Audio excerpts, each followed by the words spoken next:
അസ്സലാമു അലൈക്കും വറഹ്മത്തുള്ളാഹി തആല വബറകാതുഹു. സലാത്തുൽ ഫാത്തിഹ അത് വല്ലാത്തൊരു ബർക്കത്താ.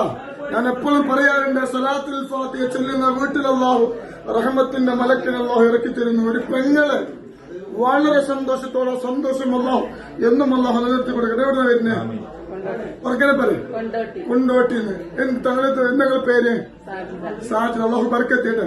മുമ്പ് തങ്ങളത്ത് വന്നിരുന്നോ? പറക്കനെ പറയും. എന്തിനാ വന്ന്? ആർക്കിങ്ങക്കോ? എത്ര കൊല്ലായി?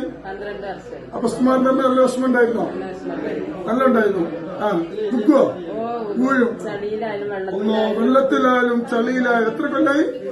12 കൊല്ലം. തങ്ങൾക്കും തങ്ങളെന്തായിരുന്നേ? സലാത്തുൽ ഫാത്തിഹിന്റെ മജിസ് കണ്ടാൽ രോഗശിഫയെന്ന് ഞാൻ പറഞ്ഞു. ഇപ്പത്തെ അവസ്ഥ എന്താ?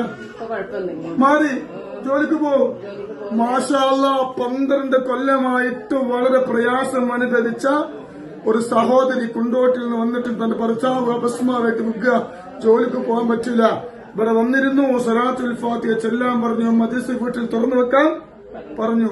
അൽഹംദുലില്ലാഹ് ആ വീട്ടിൽ ആ സലാത്തുൽ ഫാത്തിഹ കാണാൻ തുടങ്ങിയ ശേഷം പിന്നെ ആ രോഗം ഉണ്ടായിട്ടില്ല.